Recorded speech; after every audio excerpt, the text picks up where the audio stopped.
silêncio das pedras. Onde as pedras falam, cantam e rezam.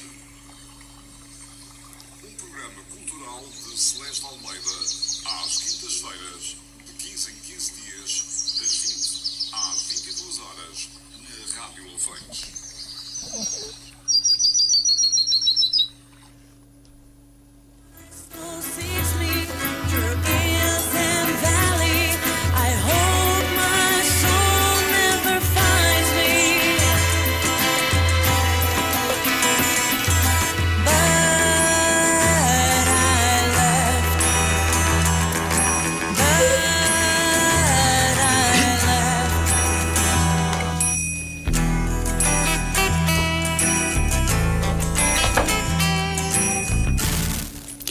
Muito boa noite. Boa noite a todos os ouvintes, aqueles que sintonizam a Rádio Lafões de São Pedro do Sul.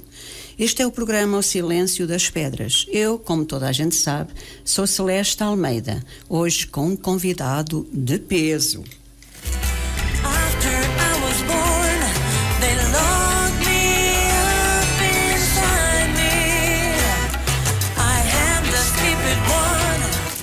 E quando eu digo um convidado de peso, não tem nada a ver com quilos de massa, nem sequer de massa muscular.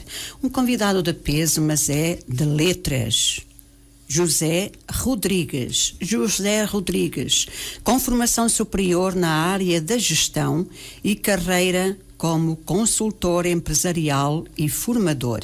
É sócio fundador da Visar, onde desenvolve toda a sua atividade profissional, em especial na área dos seguros.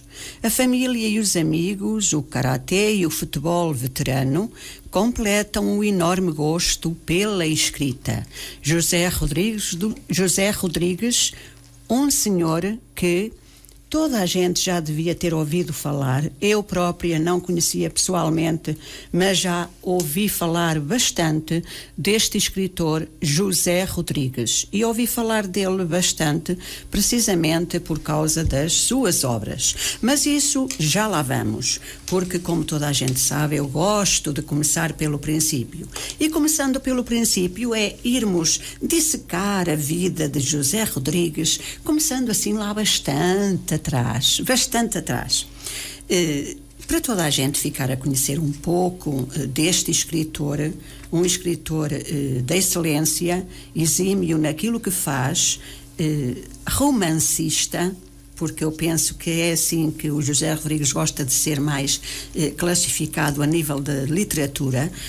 Vamos então ver quem é, afinal, José Rodrigues, e depois falaremos das suas obras, falaremos um pouco do conteúdo, do miolo das suas obras. Primeiro que tudo, José Rodrigues, muito obrigada por estar aqui comigo. É um prazer enorme tê-lo aqui nos estúdios da Rádio Lafões. Muito obrigado, o prazer é todo meu, é uma honra e sinto-me muito satisfeito de estar no seu programa, no programa da Celeste, e espero corresponder à expectativa tão alta que criou, que acabou de criar acerca da minha pessoa. Acho que não serei assim tanto, sou um mero curioso da literatura que gosta de escrever umas coisas. Nós costumamos dizer sempre, José, que não somos assim tanto. Isso revela que somos um pouco humildes, não é? E a humildade também fica bem em todas as pessoas e em todos os seres humanos, pelo menos eu penso assim. Eu até costumo dizer que é a humildade que nos dá a nobreza e a grandeza. Eu costumo dizer assim. Mas quando eu digo um escritor da excelência, não estou a fazer favor nenhum, porque já ouvi falar bastante do José Rodrigues, e precisamente por causa das suas obras literárias. E quem lê as suas obras literárias é o que diz, é um escritor da excelência. Isto é o que me dizem, e eu vou agora, quando chegar a casa, já vou começar a devorar aqui, pelo menos, eu penso que vou começar pelo tempo nos teus olhos. Talvez pelo tema, mas isso já lá vamos. José, onde nasceu? Fala-me um pouco, a mim e a todos os ouvintes, da sua infância. Onde nasceu, se vem de uma família numerosa, se não vem, para ficarmos a localizar o José num tempo mais atrás. Eu nasci em Viseu, sou nascido e criado na cidade de Viseu. O meu pai e a minha mãe são da zona de Penalva do Castelo, da Vila. E conheço tão bem, então eu sou de Mangualde, somos praticamente vizinhos. Exatamente. E fui criado desde garoto num bairro onde tive uma infância. Eu costumo dizer que poucos terão tido uma infância tão feliz como eu, porque éramos umas dezenas largas de crianças ali num conjunto de 6, 7, 8, 9 blocos de apartamentos, onde não havia internet, não havia os meios digitais, portanto tínhamos que ocupar o tempo como crianças, desde que me lembro de existir. Jogar à bola na rua, não é? Ou ao peão, ou ao preguinho, aquelas brincadeiras de infância. E, portanto, aí foram criados laços bastante grandes que ainda hoje, passado algumas décadas, se mantêm bastante ativos, e os amigos que fiz na altura continuam presentes no meu dia-a-dia e contribuem fortemente para que eu dê valor, sobretudo, à amizade, e a tenha como uma condição essencial para sermos mais felizes. José, eu e o José também, apesar de eu não saber a idade do José, mas podemos nos considerar com uma infância muito feliz, porque hoje a nossa juventude, pelo menos é o que eu penso, hoje a nossa juventude, os amigos deles são os telemóveis e os tabletes, e não é ali que eles vão criar afetos nem amizades. Eu tenho a certeza que muitos dos jovens de hoje não irão dizer daqui a 20, 30 anos o que o José diz, e aquilo também que eu digo. Eu tenho amizades que conservo há 40, 50 anos. Isso é bonito em todas as suas formas, sobretudo porque as amizades criadas na infância, quando são mantidas ao longo dos anos, os reencontros passam 1, 2, 3, 10 anos. Quando me reencontro com amigos, e faço isso frequentemente, quando nos encontramos um ou outro, passamos alguns anos sem nos ver, e depois, quando nos reencontramos, parece que foi uma alegria enorme, não é? Parece que foi ontem que nos deixámos de ver. Seguimos percursos completamente diferentes. Eu acho que não existe nenhuma profissão.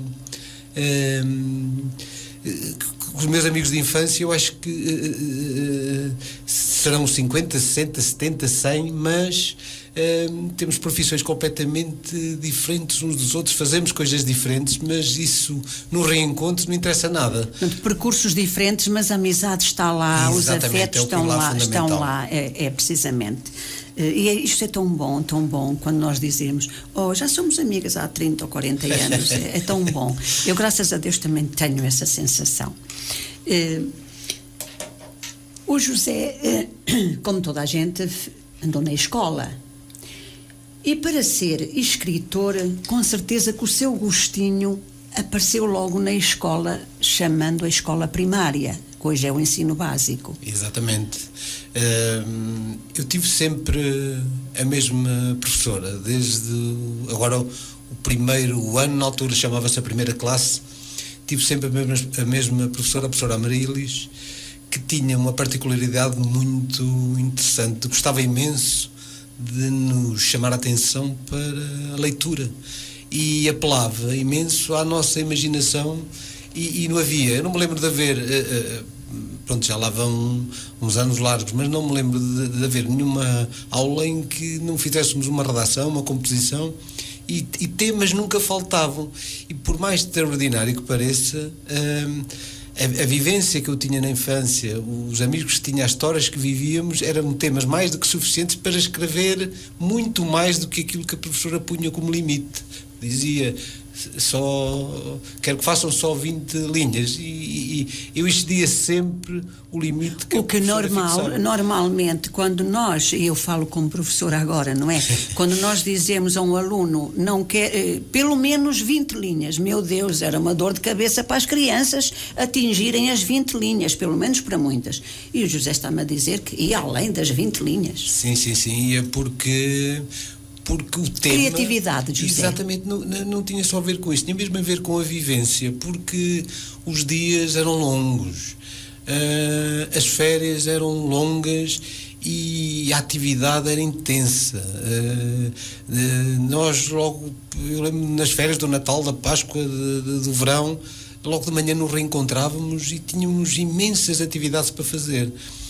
Aí está, portanto, se calhar se estivéssemos na altura aos telemóveis, se tivesse sido isso imposto, teríamos menos histórias para contar, mas são tantas. Se nessa altura tivessem existido os telemóveis, nem sequer se olhava para a frente, só se olhava para baixo, não é? Só se olhava para baixo. Nem sequer se cruzavam os olhares. E os olhares também falam, não é, José? Exatamente, os olhares falam e dizem muito daquilo que somos e daquilo que pensamos e daquilo que queremos. Os olhos são uma característica, o olhar, sobretudo, mais do que os olhos, são características do ser humano tremendamente importantes para as emoções, para vermos o estado que as pessoas se encontram. E eu sempre, os olhares sempre me cativaram, porque... Não será por acaso que se diz, foi olhar à primeira vista, exatamente, não é? Exatamente. Apaixonei-me por fulano ou por ciclano, foi olhar à primeira vista. Exatamente. E é engraçado que modificamos muita coisa ao longo da nossa vida, mas eu revejo olhares que conheci na infância, na adolescência e no início da fase adulta, que passem mais alguns anos em cima e as pessoas vão se modificando, como é natural, e ainda bem que isso acontece, é sinal que envelhecemos de uma forma sem sobressaltos, mas se há coisas que se mantêm, uma delas é o olhar. E o olhar de uma pessoa com 15 anos é o mesmo da pessoa com 50 e com 60, porque os olhares não mudam. E quanto mais nós conhecemos a pessoa, quanto mais cedo a conhecemos, mais importância damos ao olhar. Eu concordo plenamente consigo, José. Mas voltando às redações, naquele tempo chamavam-se redações, agora é um texto. Exato. Vamos fazer um texto, mas naquele tempo atrás chamavam-se redações.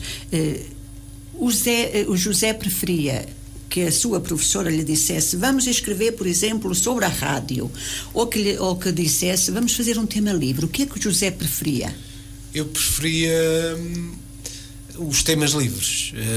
A professora, quando dizia escrevam sobre o vosso fim de semana, eu lembro-me de ter imensa dificuldade em escolher um tema para desenvolver aquilo que me tinha acontecido no fim de semana, porque era tanta coisa que me acontecia a mim e outros jovens da minha geração e comigo conviviam, que eu lembro-me de me sentar em frente à secretária. Aliás, eu tenho lá um registro ainda de muitas composições que fazia na escola primária, e lembro-me, tema livre, eu fazia uma retrospectiva desde o sábado de manhã até o domingo à noite e tinha que selecionar um tema para poder escrever acerca dele, porque era tanta coisa que às vezes a indecisão era grande. Mas não me opunha, nunca me opus, nem nunca tive nenhuma dificuldade em escrever acerca de um tema que a professora fixasse, também aconteceu. Escrevam sobre isto, escrevam sobre aquilo, quando havia algum evento em Viseu, sei lá, a Feira de São Mateus, as cavalhadas, qualquer coisa, a professora outro dia escrevam sobre as cavalhadas, contem o que viram, contem o que não viram. Portanto, também nunca já estamos a ver que o último menino a fazer o texto seria o José, porque o José ia muito para além das linhas. Não era o último. Não era. Eu escrevia muito e depressa. E os erros? Sem erros. Não existiam erros? Não, sempre dei muito poucos erros ortográficos. Eu lembro perfeitamente na correção, a professora considerava, agora não sei se é assim, mas antigamente considerava a falta de um acento era uma falta. Se faltasse uma vírgula, era uma falta. Se trocássemos o acento, em vez de grave, se puséssemos o acento agudo, era uma falta. E um erro era um erro. Mas 2 faltas era igual a um erro. Ou seja, se eu desse 4 faltas, equivaleria a 2 erros. Pois. E eu tive sempre o hábito de no final das composições, das redações, verificar tudo. E por acaso nunca... E aprendi também desde miúdo, quando não tinha a certeza da palavra, se era um S ou um Z, procurava logo outra para substituir aquela. Muito bem, uma técnica. Tivesse a certeza, boa técnica técnica. Que ainda hoje uso. Está a ver? Maravilha. Portanto, o gosto pela escrita apareceu logo na instrução primária, não é? No primeiro lidar, na primeira abordagem com as letras e com as palavras. Até porque eu lembro-me perfeitamente dos meus pais. Meu pai faleceu cedo, eu tinha 12 anos, mas lembro-me, já estava noutra fase do ensino, mas lembro-me dos meus pais. Eu era muito pequenito, tinha acabado de fazer 6 anos quando fui para a escola primária, e lembro dos meus pais ponderarem, lembro-me de conversas que eles tinham, a minha mãe e o meu pai, de me dizerem: se calhar vamos tirá-lo da escola, porque ele ainda é tão pequenino, chegávamos a matriculá-lo para o ano, e conversavam comigo a ver sobre isso. Olha, tu gostas de andar na escola? Eu dizia: gostava, gosto, e gosto muito da minha professora, e gosto muito da minha escola, que era a escola de São Miguel. Eu percorria a pé. Estagiei lá na escola de São Miguel. Eu fazia um percurso a pé desde o Viso, onde eu morava, até à escola de São Miguel. Passava muitas vezes, quase sempre, pelo Parque de Fontelo, a pé, de inverno, de verão, às 8:45 da manhã. Depois voltava à 1 da tarde, fazia o percurso quase sempre a pé. E lembro dos meus pais ponderarem essa situação, mas depois viram que o Zé aprendia bem, não é? Antes do Natal foi uma história muito engraçada. Antes do Natal, o meu pai estava na sala a ler o jornal, e eu encostei-me a ele e comecei a ler os títulos do jornal. Portanto, tinha entrado para a escola. Sim. Naquela altura era em outubro que se entrava, não é? Sim. Tinha entrado para a escola em outubro, e pelo Natal o José já lia. Comecei a ler através do jornal. E quando entrou para a escola, já tinha já era família, as letras já eram familiares? Não, completamente alheio. Eu nunca andei no infantário, aliás, pouco. Por naquele tempo, eu lembro dos meus colegas, dos meus amigos, nenhum, não me lembro. Não, naquele tempo. O infantário não existia. Eram muito raros.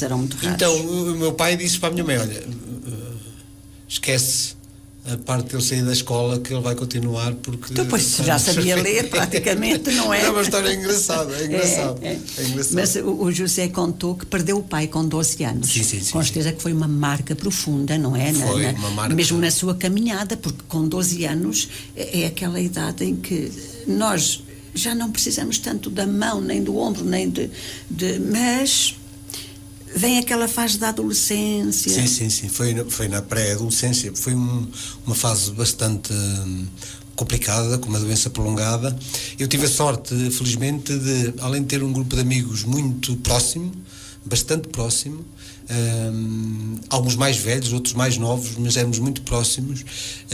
Além da proximidade, também tive da minha mãe, eu tenho um irmão mais velho, com 8 anos mais velho do que eu, que fez ali um bocadinho a figura de substituição do meu pai e me foi aparando aqui e ali naquela altura, e isso foi bastante importante no meu crescimento. De qualquer forma, a perda é trágica em todas as idades, mas no início da adolescência para mim foi bastante penoso.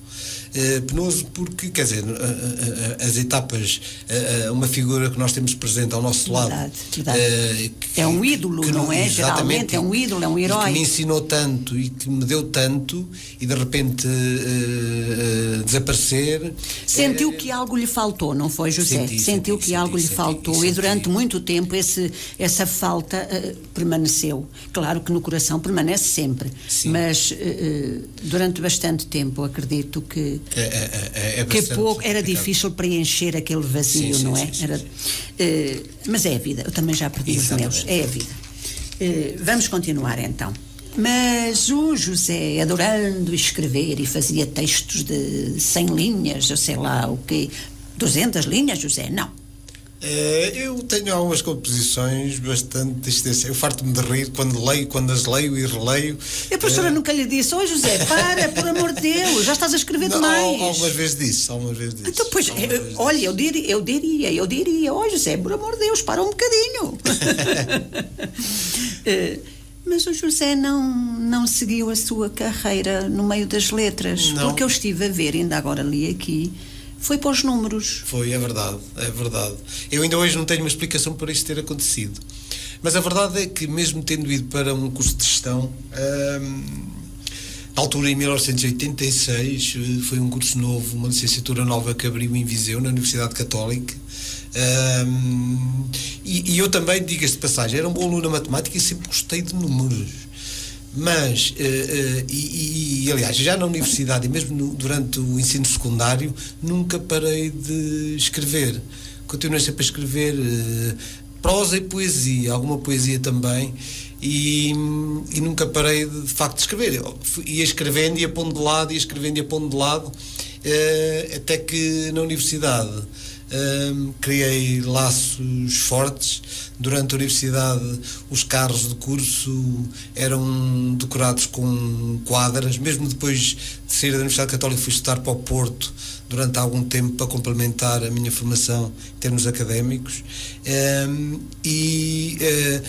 Quase todas, eu acho que foi em todos os anos, as quadras que iam nos carros do cortejo eram feitas por mim. E tenho isso guardado. E quando era preciso escrever alguma coisa, ou até escrever uma carta para o reitor, ou escrever uma carta para o responsável. Era o José que diziam os colegas: "José, prepara-te lá para escrever a carta para o reitor." Para dizeres e tal, apela ao coração, diz qualquer coisa. Apela ao coração, uma boa frase. Emoção. Sim. O José é um homem de sentimentos fortes. Sim. Quando escreve, baseia-se em quê? Agora demos um salto grande, mas foi só para pegar nessa sua frase. Não. Que tocasse ao coração. Eu vou relembrar aqui uma coisa que eu já contei várias vezes, que eu na adolescência, sobretudo na adolescência, frequentava muito o seminário das missões, que era onde íamos um grupo grande jogar à bola, onde convivíamos lá, fazíamos lá grandes convívios, e onde, obviamente, se era um seminário, havia amigos que ainda tenho hoje que andavam a estar para padres, e havia os padres que tratavam e habitavam na instituição. E, entretanto, eram padres combonianos que se preparavam para as missões que tinham em África, na América do Sul, etc. Eram os missionários, não é? E isto, a propósito das emoções e do coração, com 17 anos, foi quando entrei na universidade, disse a um padre, meu amigo, que vou para a universidade. E ele deu-me o seguinte conselho: vais para a universidade. Ele era uma pessoa bastante culta e bastante letrada, e deu-me o seguinte conselho: abre duas portas dentro de ti, uma na cabeça, outra no coração. A porta da cabeça entra o conhecimento, vai entrar o conhecimento, mas na porta do coração vão entrar as pessoas que tu vais conhecer nesta tua mudança de vida. Muito bem. Porém, deves ter em atenção que a porta da cabeça deve ser mais pequena do que a porta do coração. Porque o conhecimento tu vais aprender e há muita coisa que tu vais esquecer. Enquanto a porta do coração, quem por lá entrar vai ficar para sempre. Lindo, muito lindo. Não esquece isso que ele me disse, e de facto isso levou a que eu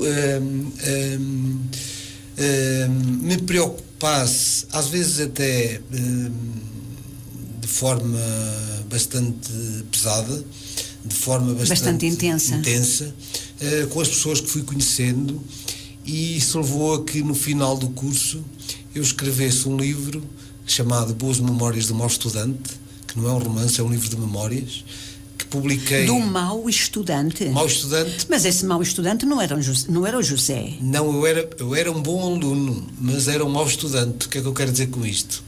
Eu, desde que entrei para a universidade, fui sempre trabalhador estudante. Além de jogar futebol, que também na altura ganhava-se algum dinheiro com o futebol, trabalhei sempre. Se eu contar as profissões que tive ao longo do tempo que andava a estudar, ficava aqui toda. Não me diga. É verdade. Conte só algumas, nós ainda temos algum tempo, tem um programa de 2 horas, não há paragens. Tive um familiar, tio da minha mãe, que tinha regressado recentemente do Brasil, andava cá e lá, estava numa fase de regressar, investiu numa pizzaria em Viseu, era eu que estava lá. Ele pediu-me e era eu que estava lá a organizar aquilo e a tomar conta da pizzaria. Era um gestor. Porquê? Porque ou gerente, não é? Como dizia. Trabalhador, mas vergava lá bastante a mola, como se costuma dizer. Porque eu, até mesmo na fase da adolescência, trabalhava sempre na Feira de São Mateus, nos restaurantes, nos bares. Fui tirar um curso de aprender a servir à mesa para servir as missas de Portugal. Meti-me em tudo que era que eu gostava, e também para ir ganhando algum dinheiro, não é? Que me dava muito jeito para as minhas coisas, para a minha independência, para poder ir ver um concerto a Lisboa, para poder comprar uma roupa melhorzinha, para comprar uns ténis que gostava, para aquelas coisas que todos os jovens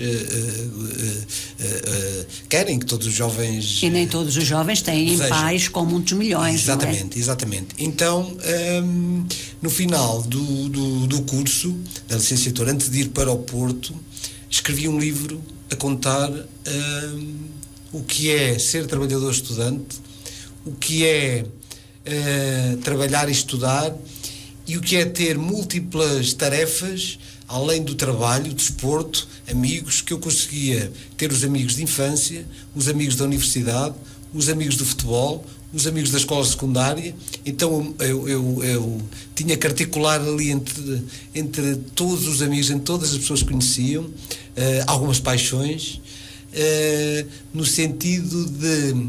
e a minha opção clara e consciente foi: eu serei um mau estudante porque a minha profissão não é exclusivamente estudar. Portanto, serei um mau profissional de estudo. Mas porque tinha também o tempo ocupado com outras tarefas, exatamente, não é? Ora, se eu era estudante, mas se não era estudante a tempo inteiro, seria um mau estudante. Mas isso obrigava-me ao mesmo tempo a ser um bom aluno. Precisamente. Ou seja, de uma forma consciente, eu não tinha problemas nenhuns em uma cadeira qualquer, fosse ela qual fosse, de optar por ter um 13 e aproveitar o tempo a fazer outras coisas, aquilo que um jovem da minha idade faz, e aproveitava. E ia a todas, e estava em todas, e queria estar em tudo que fosse movimentos estudantis, queria estar em tudo que fosse ações da Associação de Estudantes, queria estar na música, que eu também tocava. Muito bem. Algumas coisas. José, e esse livro, eu penso que até foi um manual que foi ajudar muitos outros jovens trabalhadores estudantes. Sim. Mas esse livro o José editou, lançou, publicou. Exatamente, fiz uma edição de autor com 800 livros. Bem bom, bem bom. Na altura. Isto já há quantos anos? Foi em 2000 e foi recente, foi em 2014.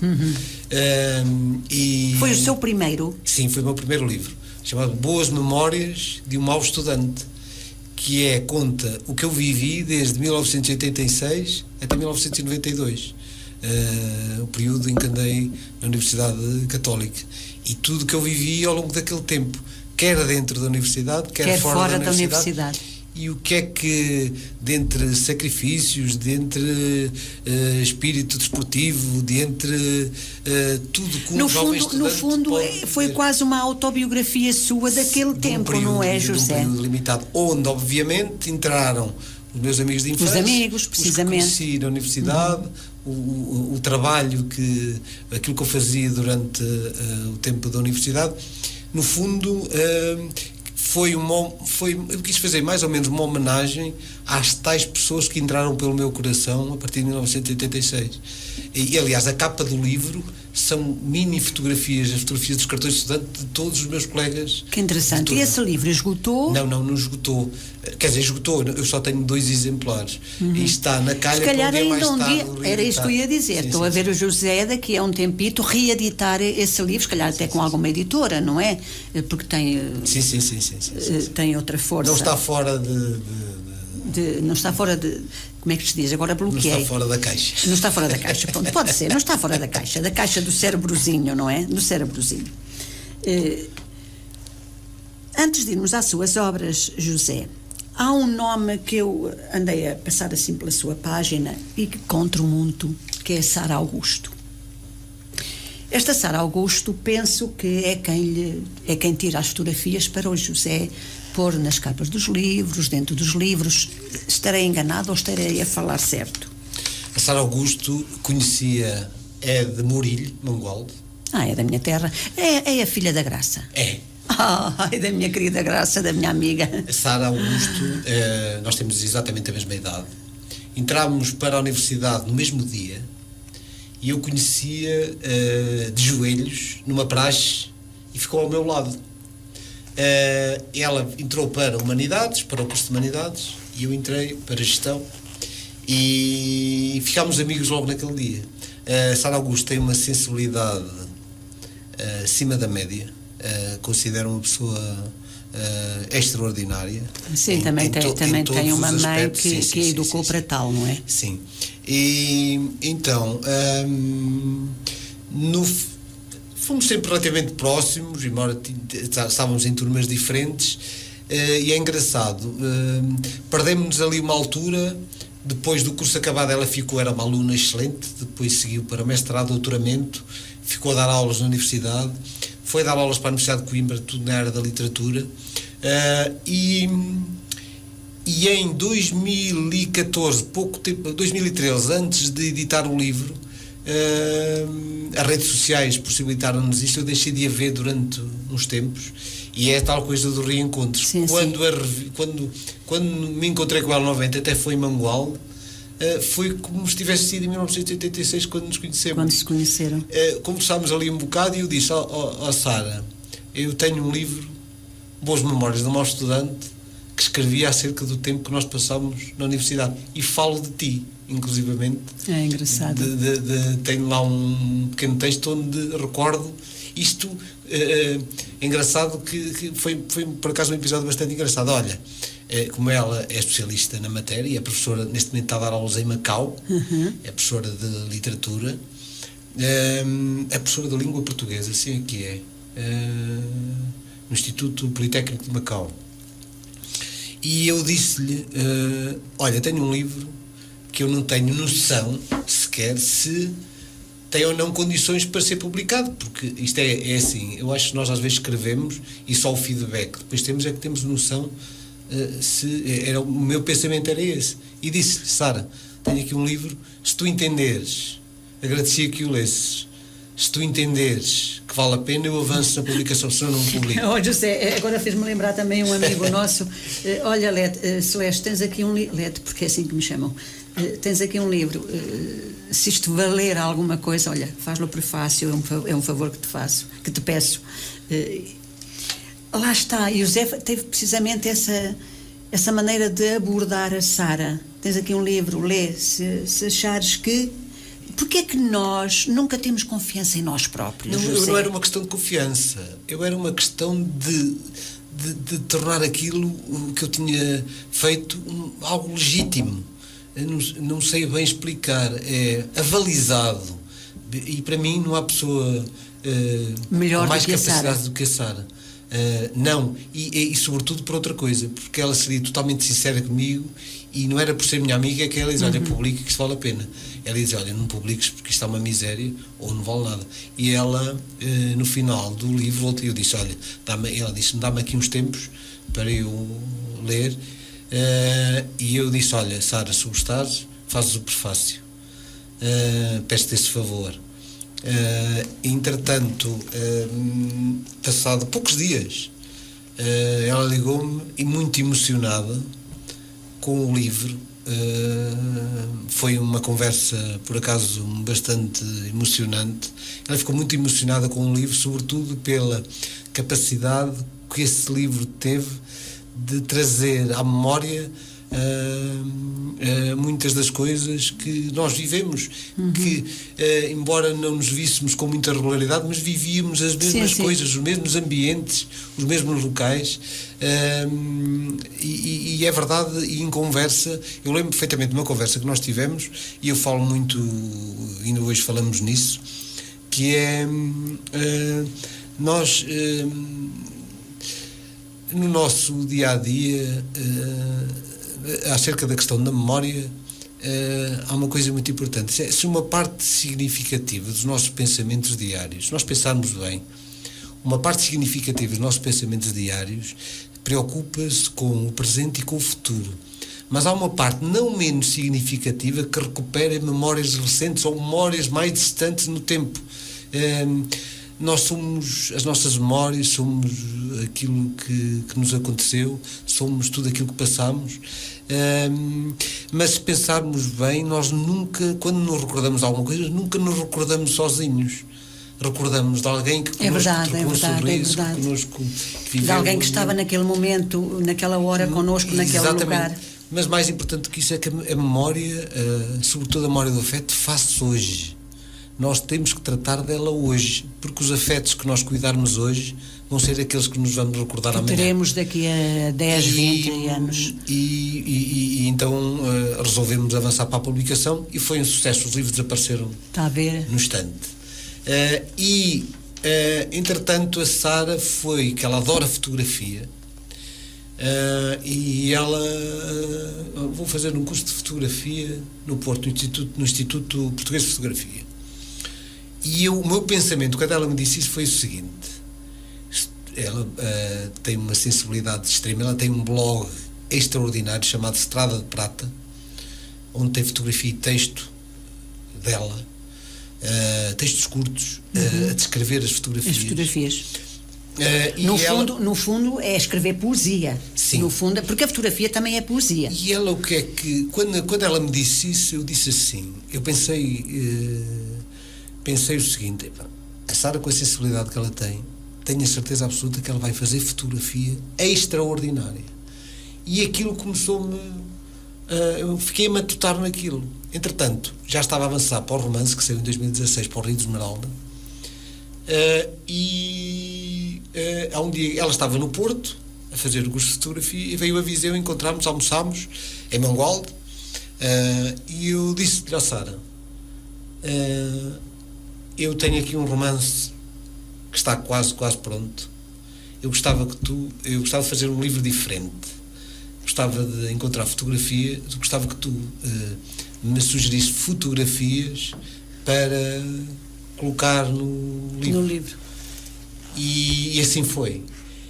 Ela fez fotografia propositadamente para o livro. Ou seja, no início de cada capítulo tem uma fotografia que antecipa o que vai acontecer no capítulo. Depois do capítulo. E o discurso fotográfico e o discurso literário encaixam. É uma simbiose perfeita, não é? Uma simbiose perfeita. O resultado disso foi, eu ainda sem editora, avancei para uma edição de autor, mais uma vez, do Rio de Esmeralda, com a Sara, que fez a correção do livro, corrigiu aquilo que quem não tem base de literatura, como é o meu caso, provavelmente acontecem muitos erros, e ela corrigiu o livro. Mas o livro foi de tal maneira, fez de tal maneira sucesso que de imediato a Porta Editora, através da chancela Cool Books, entraram em contato comigo e a partir daí fiquei ligado a eles. À Porta Editora, não é? José, mas já que está a falar sobre o Rio de Esmeralda, vamos pegar nele para depois não termos que voltar a ele, não é? O Rio de Esmeralda, depois do seu livro das memórias, foi o que se seguiu. Exatamente. O Rio de Esmeralda. É o primeiro romance. Primeiro romance. E aqui na contracapa está: o tempo não apaga tudo, sobretudo quando no tudo está incluído um grande amor. Esmeralda e António viveram em jovens um amor profundo, bruscamente interrompido quando Esmeralda se vê forçada a abandonar a aldeia onde ambos viviam. Os jovens prosseguiram, entretanto, as suas vidas, felizes com o que o destino lhes proporcionou. Quando ambos estão já na idade madura, a inauguração de um empreendimento turístico na aldeia é o pretexto ideal para o reencontro há muito desejado. Sentimentos há muito esquecidos voltam à superfície, mais fortes do que nunca, e o que antes era desvio parece ser agora o melhor dos caminhos. Entre a doçura da memória e a realidade do presente, a escolha nem sempre é linear. Eu penso que seria a Sara Augusto que escreveu este textinho que está aqui na contracapa, José. Não. Não foi? Não. Isso é uma... Ou será um trecho aqui do livro? Não é um texto. É uma sinopse. O único trecho do livro é O Tempo Não Apaga Tudo, sobretudo quando no tudo está incluído o resto é sinopse do livro. Sim. Uma sinopse que está muito bem. A Sara escreveu o prefácio desse livro. Sim. Uma sinopse que está muito rica e que eu bastou ler este bocadinho, esta sinopse, para ver que há aqui dois jovens que no seu tempo de juventude se apaixonam, mas depois cada um seguiu os seus caminhos, mas há um reencontro. Como tantos, mas há um reencontro. Eu gostaria que o José falasse para nós, para todos os ouvintes, um pouco, claro que não vai contar o livro, claro. Porque quem quiser saber o conteúdo do livro terá que adquirir o livro, depois já vamos saber como é que terão que fazer, porque há muitos poetas e escritores que nos estão a ouvir. Mas conte um pouquinho desta história da Esmeralda e de António. A primeira pergunta que eu gostaria de fazer ao José é: qual é o cenário desta... Porque fala aqui numa aldeia. Sim. Portanto, eles eram os dois de uma aldeia. Sim, que aldeia era, José? É uma aldeia que na verdade não existe. Não existe, fictícia. É uma aldeia, portanto, eles conheceram-se desde que praticamente nasceram, eram vizinhos, e seguiram um percurso... Mas namoraram lá na aldeia? Sim. Namoraram na aldeia. Namoraram até com, algumas questões estamos a falar dos anos 80, quando eles estavam na adolescência. A aldeia é uma aldeia chamada Vila do Rio, e eles conheceram-se e apaixonaram-se e viveram um amor intenso e recheado de acontecimentos, alguns deles que só podem acontecer mesmo nas aldeias, que eu sou uma pessoa do interior e valorizo muito. É uma aldeia do interior norte. Eu valorizo muito o interior do nosso país por diversos aspectos, não apenas pelas minhas origens, e quis o destino que eles fossem para universidades diferentes, e a entrada no mundo universitário de cada um deles fez com que aparecessem alguns fantasmas, algumas questões que os afastou, e cada um seguiu o seu percurso. Fizeram se calhar casamentos, exatamente, não é? Família, constituíram família, e depois uma peripécia do destino, muitos anos depois, faz com que eles se reencontrem na aldeia onde viveram. E está aqui, o prefácio começa precisamente com uma pergunta que nos leva aí: reféns das suas memórias. Até que ponto somos reféns das nossas memórias? Reféns das memórias, é verdade. É isto que eu digo, porque a memória, sobretudo a memória do afeto, ainda bem que o ser humano tem capacidade para lidar com a memória do afeto. E já agora, José, já que eles depois regressam à aldeia, não é? À tal aldeia fantasma, poderia ter sido mesmo uma aldeia, ter dado o nome mesmo de uma aldeia ou ao romance, mas preferiu assim e está muito bem. Quando eles regressam à aldeia, onde eles teriam vivido uma juventude bonita, com afetos, com de mão dada a percorrerem lá as ruas da aldeia, a trocarem algumas palavras bonitas, não é? Se calhar a dizerem aquelas frases que são muito comuns do tempo da juventude. Exatamente. Nunca te vou deixar, será sempre Claro, o meu claro. amor, é contigo que vou casar. Eu não sei se isto está aqui no livro. Também. Mas eu só por aquele bocadinho da sinopse que está tão rica, quase que nós conseguimos penetrar dentro do seu romance. Eles então depois regressam à aldeia e diga-nos só, o que é que acontece quando eles voltam a ver-se, passado tantos anos? Se calhar cada um deles pergunta a si mesmo até que ponto somos reféns das nossas memórias, e são eles próprios que vão testar até que ponto é que são reféns das memórias que têm, ou seja, até que ponto é que a memória marcou, que tem um do não é? outro, até que ponto é que a memória os consegue fazer continuar a viver em busca porque isto no fundo resume-se tudo à procura da felicidade, e a procura da felicidade é uma coisa tão ambígua, cada um tem a forma de a encontrar, e até que ponto é que a memória interfere na procura da felicidade. Eu estou muito curiosa, José, eu estou muito curiosa. A Esmeralda e o António, depois no final, ficam juntos? Isso aí tem que mesmo ler o livro. Não me diga que é assim tão mauzinho que não nos vai dizer, já tenho para aqui pessoas que querem saber o fim, e agora tem que dizer o fim, Não, acho que não devo fazer. Mas vamos lá ver quem é que temos aqui na linha. Estou sim, boa noite.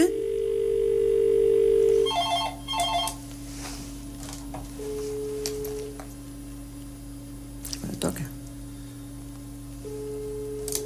Estou sim, boa noite. Estou. Não sei porquê este telefone nunca me deixa-me sempre mal. Mas já é alguém que queria saber o fim, de certeza absoluta, porque já há ali perguntas no meu Messenger, o fim. Sabe que a felicidade é uma coisa tão ambígua, eu estava a dizer isso, e o peso que a memória, aquilo que vivemos, tem dentro daquilo que nós decidimos fazer para o resto da nossa vida. Eu sou um particular interessado nas emoções que estão completamente ligadas à memória, porque a memória do afeto faz com que, seja a nível de um grande amor, seja a nível de uma amizade, de pessoas com quem nós tivemos e temos uma ligação de afeto, conseguem-se associar muitas questões que nada teriam supostamente a ver com o afeto. Por exemplo, sei lá, os aromas, sabores, as cores, os sentires, os cheiros. E às vezes uma cor, eu vou dar um exemplo que me acontece com frequência. Alguém, um amigo, uma pessoa de quem gostamos, um familiar, eu posso dar um exemplo assim, sem ser direcionado a ninguém em particular, mas isso acontece-me com alguma frequência, que é, suponhamos que eu estive em 1989 ou em 1991 no melhor, alguém me levou ao melhor restaurante do mundo, comer a melhor refeição do mundo, na melhor companhia. Agora ainda não estou na companhia, vou lá e serviram-me o melhor prato. Eu, passado 20 anos, sou capaz de me recordar o que comi. Esse foi o objetivo da visita. Agora, se essa refeição foi acompanhada por uma pessoa de quem gosto e com quem tenho memórias importantes e que me marcaram e que me marcam, eu consigo recordar-me não apenas da refeição, mas também lembro de que cor eram os principalmente da cortinados, pessoa, sim, como é que era sim. a estrada, de que cor eram as cadeiras, Sim, sim. que se fazia bom ou mau O que é tempo. que a pessoa tinha vestido. Exatamente, portanto, e tem a ver com a pessoa, ou Sim, seja, sim. E quantas vezes nós passamos num sítio qualquer ou cheiramos um aroma, ou temos ligação a um aroma qualquer que nos leva a uma A pessoa. outro, precisamente. Eu já vivi isto, não é? Sim, sim, sim, eu já sim, vivi isto. Isto é uma coisa que acho que é extraordinária no ser humano. Mas este romance, o Rio de Esmeralda, que é um romance muito bem sucedido, José. O rio, embora a aldeia tenha um rio, o Rio de Esmeralda o rio é a memória. Todos nós temos um rio. E nesse rio passa tudo. No nosso rio passam as nossas tristezas, as nossas alegrias, a nossa perda, onde fomos felizes, o que não fomos felizes. Portanto, é um rio que desagua, e na verdade eu acho que todos andamos a vida toda a procurar um mar para esse rio desaguar, e nem sempre esse mar aparece. Essa é que é a verdade. E no fundo o rio é a vida, e neste caso a vida de portanto, Esmeralda. aqui o Rio de Esmeralda não tem nada a ver com o rio de água corrente, não é? Tem a ver com a vida de Esmeralda, não é? Exatamente. Tem 40 e poucos anos no tempo atual, mas é feito um flashback desde o seu nascimento, dela e do António. Com quem ela se E a reencontra. Esmeralda e o António, há muitas Esmeraldas e muitos Antónios, não é? Porque eu acredito, José, eu acredito e conheço casos, meu Deus do céu, de pessoas que na sua juventude tiveram os seus namoros, depois a vida separou-os, mas a vida novamente os voltou a juntar. E quando a vida os junta, há algo que desperta dentro deles. Há tal memória. Aquilo não foi esquecido. Está ali, bem forte, bem profundo. E desperta. Portanto, Esmeraldas e Antónios há muitos. E eu, para aqueles curiosos, só vou ler o último parágrafo deste romance maravilhoso. Ele tem uma leitura tão clara, tão genuína, tão pura, que eu olho para esta folha, eu não conheço o livro, mas eu estou a olhar para esta página que está aqui e dá vontade mesmo de a devorar. A maneira como ele está escrito, vê-se que não é um livro maçudo, porque às vezes nós pegamos em livros e, oh meu Deus, não consigo lê-lo. Mas este não, este vê-se pela maneira como ele está organizado. Sabe que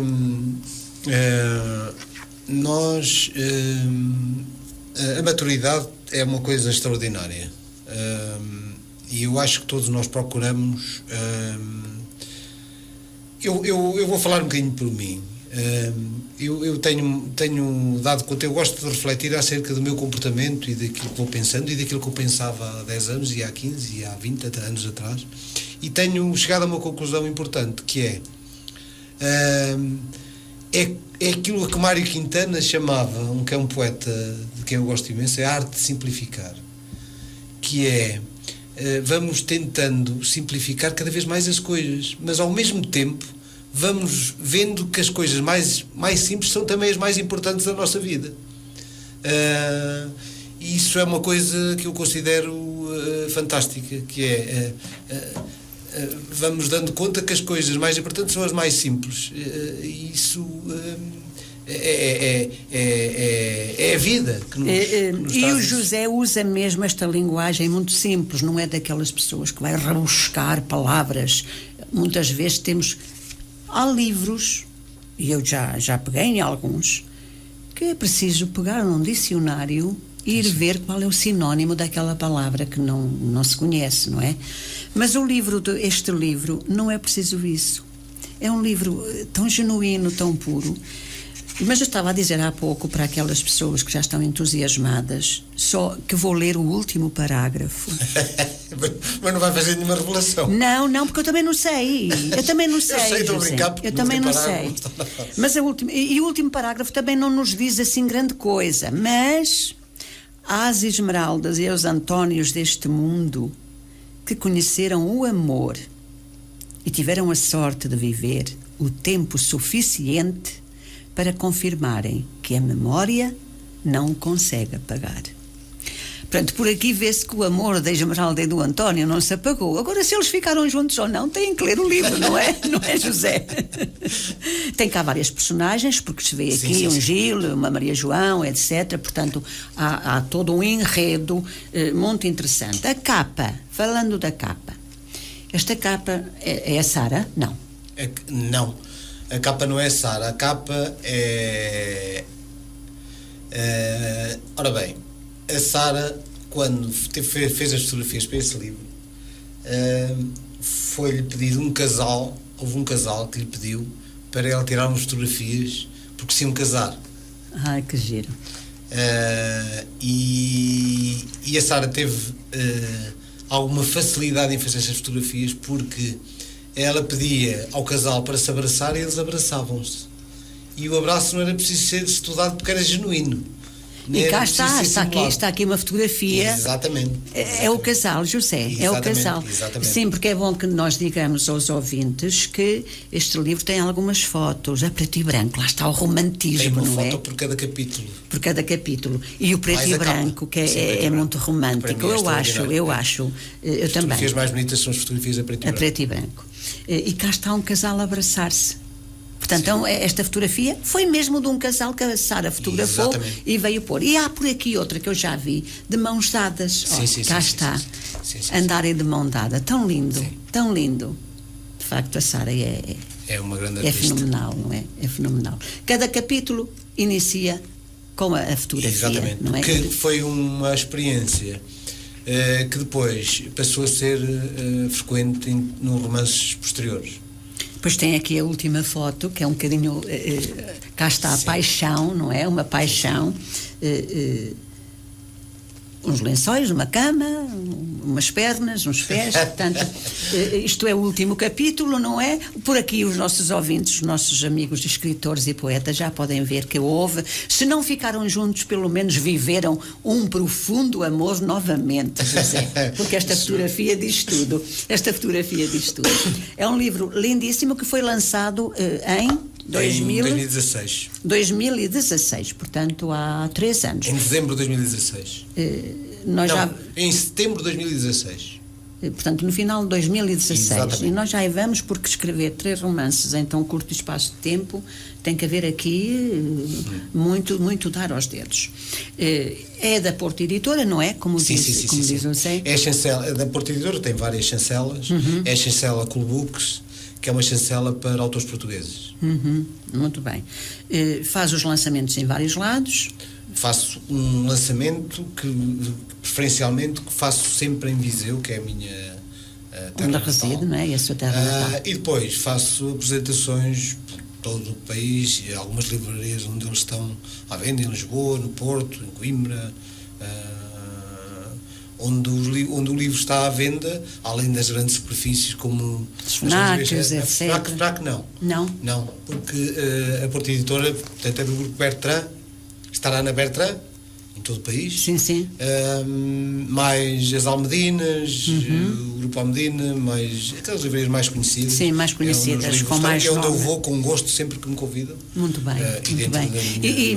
Imagine que a Bertrand agora lhe dizia assim: José Rodrigues, vem aqui fazer uma apresentação do teu livro, do teu último livro. O José consegue sempre público nessas livrarias, nesses espaços? Sim. Tem sido extraordinário e para mim surpreendente. Sobretudo houve uma apresentação que me surpreendeu. Eu gosto sempre de publicar na minha página no Facebook e no Instagram também. Houve uma apresentação que me surpreendeu, que estava aquele repleto, que foi no Funchal, na Bertrand, no Funchal. Fiquei muito surpreendido. Então, José, eu tenho razão naquilo que digo, não é? Tenho razão naquilo que disse logo no início do programa. José Rodrigues é um escritor de excelência, porque não é qualquer escritor que se pode orgulhar de ir, por exemplo, à Madeira e ter lá muitas pessoas na apresentação dos livros, não é? Na Madeira apresentei o último, foi O Tempo dos Teus Olhos, apresentei na Madeira, os outros não. O último é que apresentei lá também mas já estive na Almedina, a nível de livraria. Estou-me a lembrar agora em quais é que estive na Almedina, em Coimbra, estive na Ler Devagar, em Lisboa, já estive na Livraria Barata, em Lisboa, também no centro de Lisboa, já estive em tantos sítios. José, este livro, O Rio de Esmeralda, eu posso dizer aos ouvintes que tem 249 páginas, embora ali haja outros mais grossos. É um livro para que preço? Eu estive hoje a ver na UC, que é onde se pode ser comprado também online. Acho que anda na casa dos 12 euros e qualquer coisa. Hoje é esse valor, penso que estava. Aquilo de vez em quando fazem umas promoções e tem a ver com um cartão, desconto. E, sinceramente, não acompanho, mas sei que anda à volta desse valor. Aqui no prefácio que fez a Sara Augusto, já bocadinho era para, depois fugiu-me este pensamento. Estão aqui, eu penso que isto que foi tirado do livro, o meu dia foi bom. Pode a noite descer, a noite com os seus sortilégios. Encontrará lavrado o campo, a casa limpa, a mesa posta, com cada coisa em seu lugar. Este bocadinho que está entre aspas está dentro do livro? Não, isso foi uma citação que ela fez do autor para fazer uma autoprefácio brilhante. Muito bem, muito bem. É que eu pensei que estivesse dentro do livro e ia já fazer a seguinte pergunta, mas vou aproveitar e faço o mesmo. Não sei se foi de Sofia de Melo Brainer que ela retirou isto, porque aqui tem citações de Sofia de Melo Brainer. O José Rodrigues é poeta também ou é só escritor? Não, eu sou só escritor, embora as minhas referências sejam poetas. Eu, como disse há pouco, gosto muito de refletir acerca daquilo que faço, daquilo que escrevo, daquilo que digo. Gosto de chegar ao final do dia e fazer um flashback de tudo que me aconteceu, tentar ver onde é que errei, tentar ver onde é que eventualmente poderia retificar o procedimento que fiz, e tenho chegado à conclusão que grande parte daquilo que me faz escrever tiro muito mais da poesia do que da prosa. Embora o José não escreva poemas. Não. Tenho alguns poemas que escrevi. Então escreve poemas. Já não escrevo poemas há muitos anos. Então escreveu? Escrevi. Tenho alguns poemas que tenho em casa, mas não escrevo poesia com a regularidade que escrevo prosa, nem nada que se pareça. Há muitos anos que não escrevo poesia, mas gosto muito de ler poesia. Agora fez-me lembrar o Saramago. O Saramago diz algo mais ou menos, claro que eu não vou utilizar as palavras dele tal e qual, mas o Saramago diz algo que é assim: para se escrever um poema não é preciso ser poeta. E há poetas que nem nunca escreveram um poema. O Saramago diz isso.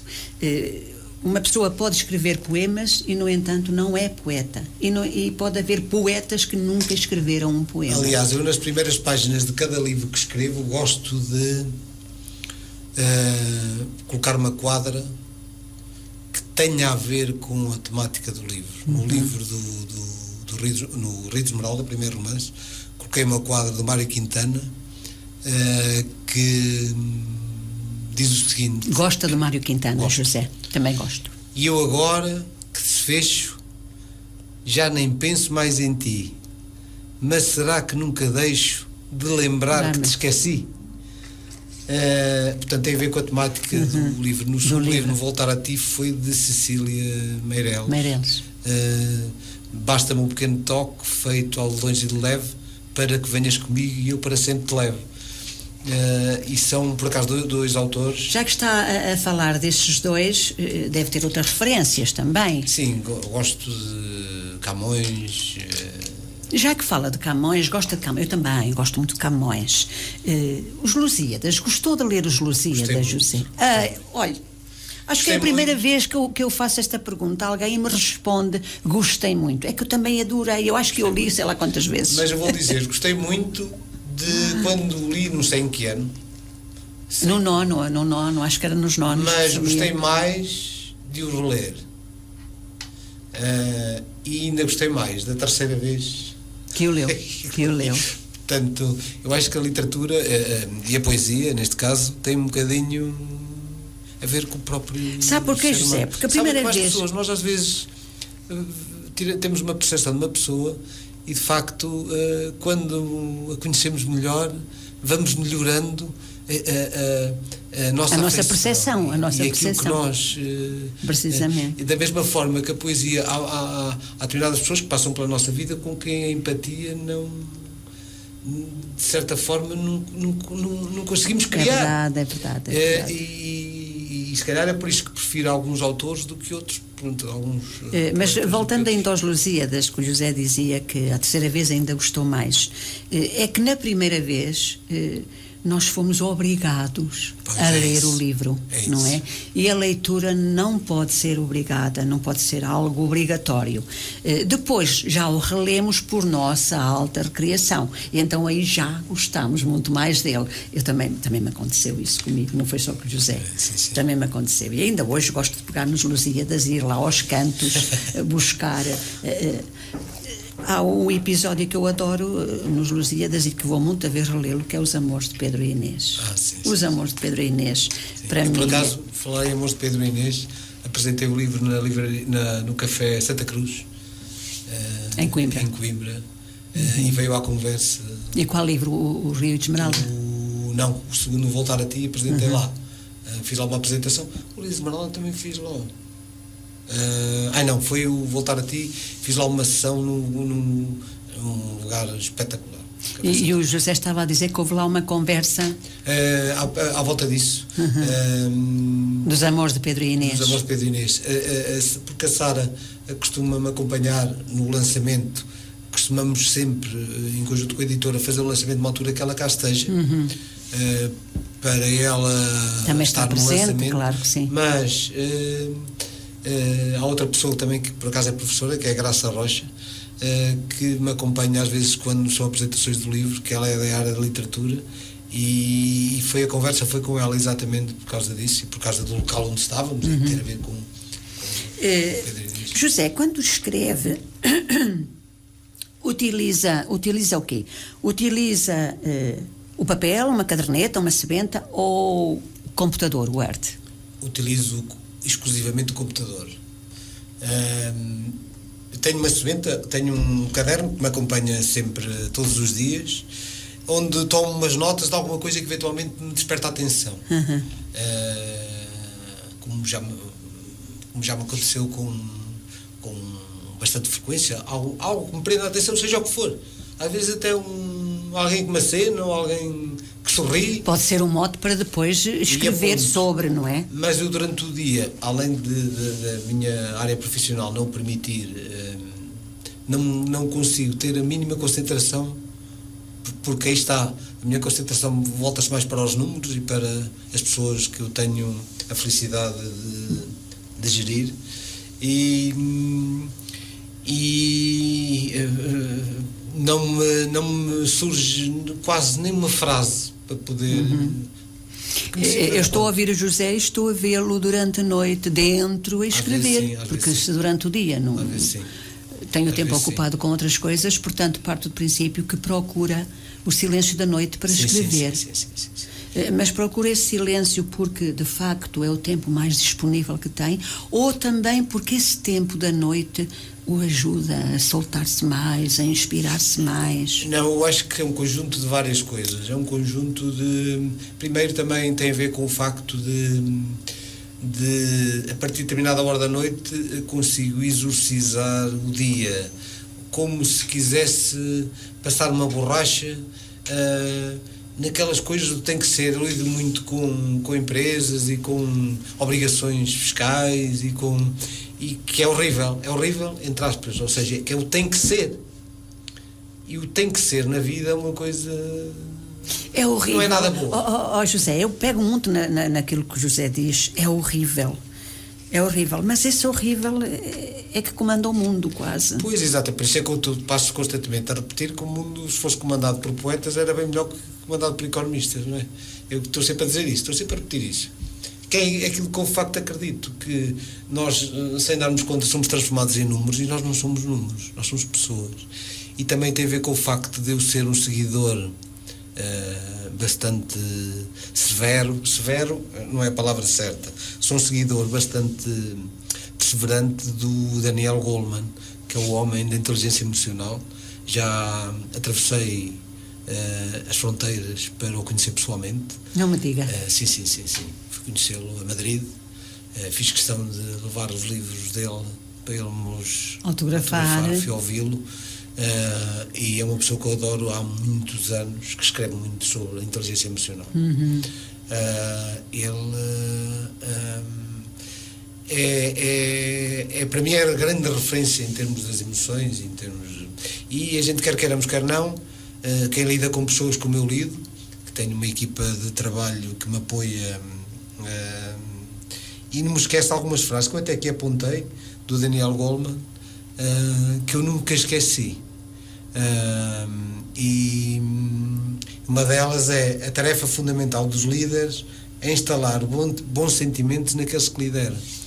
Ou seja, isto dos sentimentos, isto das emoções, nós às vezes temos uma pessoa que tem que fazer determinada função e até é muito competente a fazer a função, mas nós não sabemos o mundo que está dentro dela. Como é que se sente? Se está triste, estável, se não está... E a emoção precisamente é uma coisa tremendamente importante na vida das pessoas. E quando nós somos transformados em números, alguma coisa fica para trás. É verdade.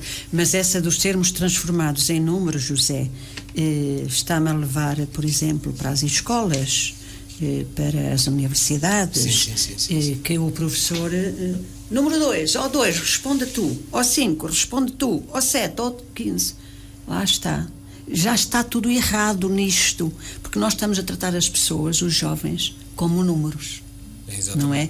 Quando nós deveríamos dizer o nome deles, o António, Manuel. É isso mesmo. Mas infelizmente vê-se muito isso, principalmente mais nos ensinos secundários e universitários, em que é ou 2, ou 3, ou 4. Vamos agora ao outro livro, porque conversar com o José, de facto, nós perdemos-nos no tempo, porque o José tem uma comunicação muito fluente também. Muito obrigado. Tem. E quando assim é, nós... Por isso é que eu deixo falar, não sei se já reparou que eu deixo falar, não é? E fico aqui a observá-lo. Este foi o segundo, José. Voltar a ti, o segundo romance. Voltar a ti. Cá está novamente outro romance. Novamente o preto e branco. Sim. Como o José gosta. Acho que já adotei esse estilo que já não o larga mais. Já não o larga. Também com as fotografias da Sara Augusto, não é? Cá está a fotografia. Eu conheço a Sara Augusto. Eu conheço. A Graça já me apresentou numa quarta-feira lua, lá naqueles eventos de Mangualde. Sim, porque a Graça é... Eu costumo fazer todos os anos uma sessão na Biblioteca Municipal de Mangualde. Lá, muito bem. À volta dos livros, que eu gosto muito de conversar. Sim, faz muito bem. Olha esta fotografia, que maravilha. Sim. É pena os nossos ouvintes não as verem, não é? Mas é de facto esta... Fala-nos então deste livro Voltar a Ti, que foi, eu vou ler aqui um pouquinho da sinopse. Constança, não era a mulher do Pedro, pois não? Do rei Dom Pedro, esta Constança. O amor não é sentimento para repousos longos e confiantes, mas como acontece com todas as coisas intensas deste mundo, é uma das fontes maiores da felicidade humana.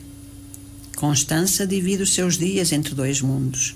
Na cidade grande do norte, dedica-se ao trabalho e a Guilherme, o companheiro com quem reparte os planos para o futuro. Na sua pequena aldeia do interior, encontra a doçura das memórias de infância e o carinho dos pais, enquanto apoia e conforta o irmão mais velho, Luís, recentemente regressado a casa, onde procura recuperar de um profundo desgosto. Um inesperado desafio profissional força-a a alterar as rotinas. Se a distância geográfica a obriga a reconstruir a sua presença habitual entre os 2 lugares, sentimentos novos e inesperados abrem-lhe um caminho até agora desconhecido pelo seu coração. Entre a tragédia e a perda, o amor e a saudade, o novo mundo de Constança surge de forma intensa, surpreendendo-a a cada passo e a cada incerteza. com ele a sua reconstrução interior e também a espera, sempre paciente, pela felicidade. Nós já dissemos aqui, José, que o José gosta muito de escrever o amor, a paixão. Sim. E a Não é? capacidade, e a capacidade de ir ao encontro dela, não é? modificar as pessoas. Sim. E nós, no caso desse livro de Voltar a Ti,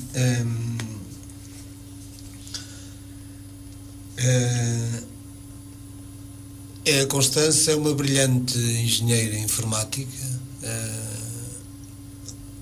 tem uma relação amorosa com um companheiro, com quem vive há largos anos no Porto, e visita com frequência os pais, que são vivos, e tempos a tempos visita os pais na aldeia. Na aldeia.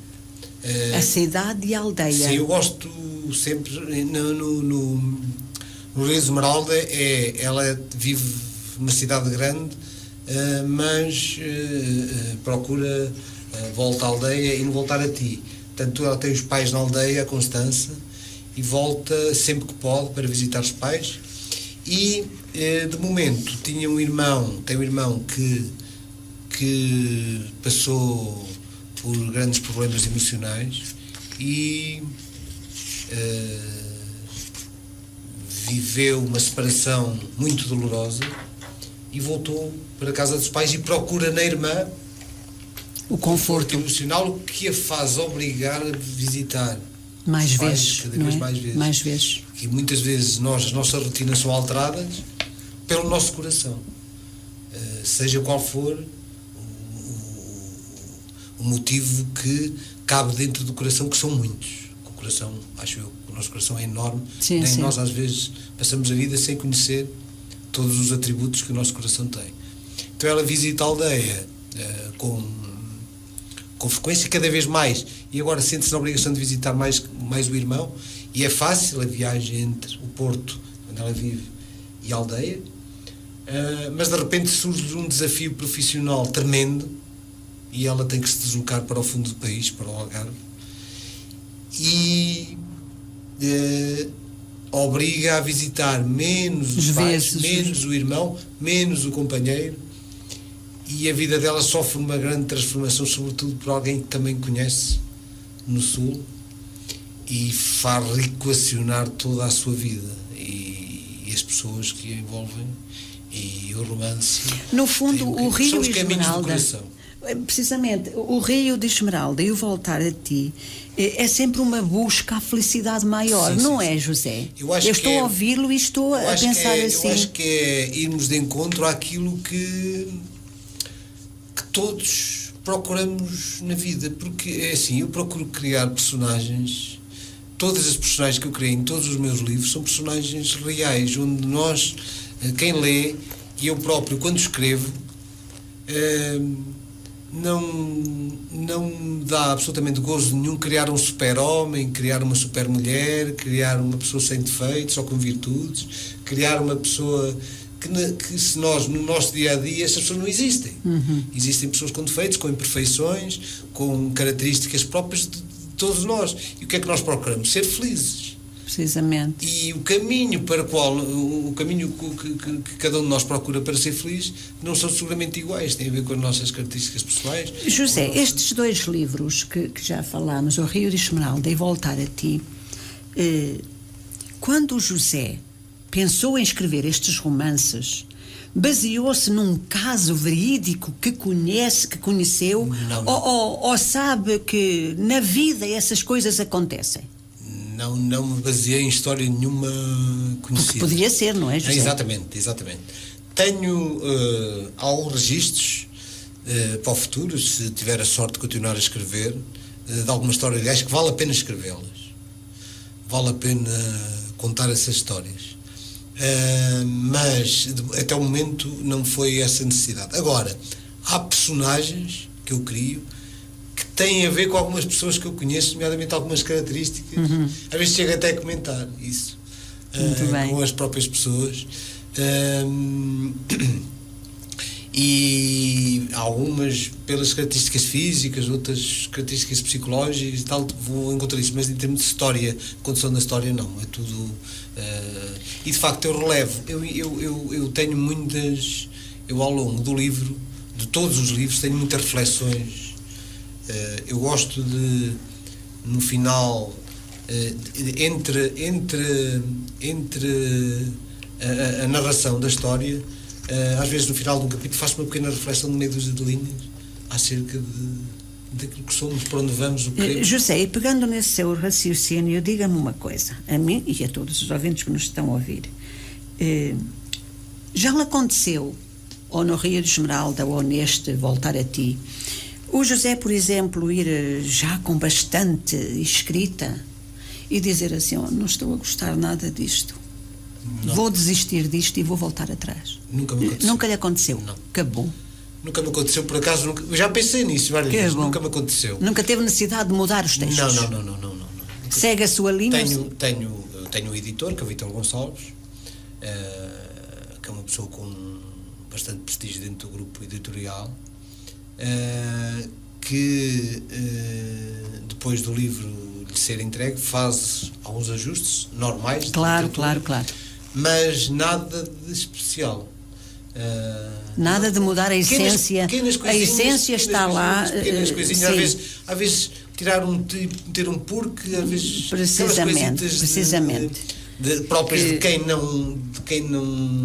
percebe, neste caso do assunto, como ele, mas nada de nunca substituir capítulos, nunca mudei finais, nunca nada. E o final dos romances, porque os romances têm sempre um final, nem sempre um final feliz, às vezes é um final bastante triste, carregado de tristeza e dor. O final do romance vai-lhe surgindo à medida que vai escrevendo, porque escrever um romance não é fácil, vai-lhe surgindo à medida que vai escrevendo, que vai enchendo as páginas, ou quando começa já sabe que final tem que lhe dar? Não sei. Eu vou-me apegando, eu gosto muito de animais e todos os meus livros têm animais. Eu vou-me apegando às personagens à medida que vou escrevendo o livro, e depois o final surge um bocadinho a ver com a empatia que eu próprio criei com as personagens que crio. Muito bem. Quer dizer, e vou fazendo, tenho a história mais ou menos projetada, montada, não é? A história montada na cabeça, e depois vou fazendo ajustes à medida que vou escrevendo, mas depois está feito. Portanto, dificilmente volto atrás. Faz uma estrutura em tijolos e depois, à medida que vai escrevendo, vai pondo a massa, não é? Exatamente. Muito bem. Mais uma pergunta para depois irmos àquele livro, que este título a mim toca-me muito. O tempo nos teus olhos. Nos teus olhos. Penso que talvez seja, se eu lhe perguntar a si qual dos 3 livros gosta, se calhar dir-me-á qual, José? São livros diferentes. O Tempo nos Teus Olhos, além de ser o livro mais recente e o maior livro, que é o dobro dos outros, é um tema completamente diferente, tem uma abordagem diferente dos outros, do Rio de Esmeralda e de Voltar a Ti. Pois nós já vamos a ele, porque fala muito da velhice, não é? Sim. Muito bem. Este livro, para terminarmos estes 2, continuam a ter o prefácio da Sara Augusto. Penso que também o terceiro romance tem o prefácio da Sara Augusto. E se eu lhe perguntar só, Rio de Esmeralda tem um final dramático, triste ou feliz?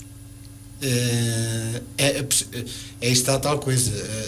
Depende de cada pessoa que o lê. Mas eu acho que é um final feliz. Muito bem.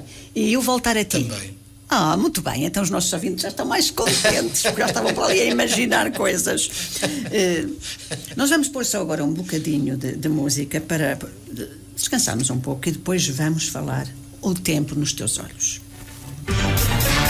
Falará de quê? É certo que de um novo invento. E o novo que já foi feito cá no século deitou a bomba para fazer a paz. Dissou a guerra quando estava em paz. É de louco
did not let me hold her hands playing with gold. She's something past, far away from pain. Joy can touch her not open her domain, not a loving vein.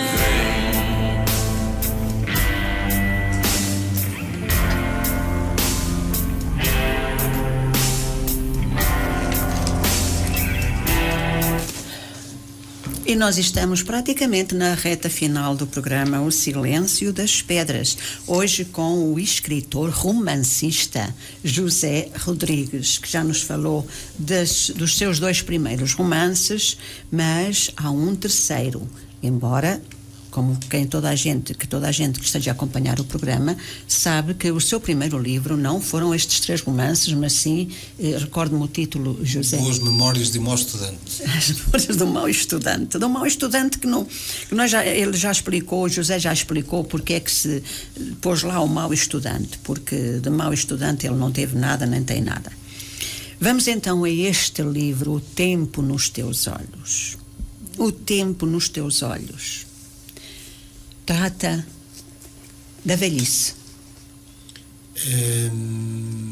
O Tempo nos Teus Olhos